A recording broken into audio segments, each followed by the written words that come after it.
və Rusiya rəsmilərinin buna reaksiyası ölkəmizdə çox böyük məyusluq və təəssüf doğurdu.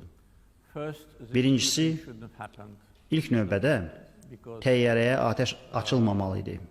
Çünki Rusiya hava limanlarına dron hücumları baş verəndə onlar xüsusi rejim elan edirlər. Bu rejim xalça, rus dilində kovyor adlanır. Dron hücumu olanda bütün təyyarələrə xəbərdarlıq göndərilir və onlar geri qayıdır.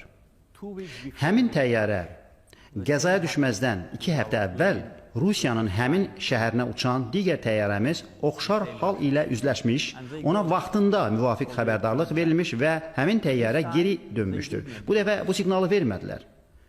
Təyyarə artıq vurulandan sonra siqnal verdilər.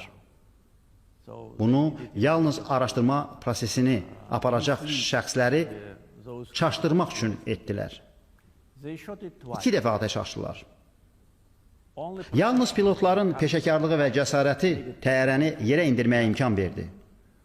Xoşbəxtlikdən təyyarə Rusiyada deyil, Qazaxstanda eniş etdi. Enişdən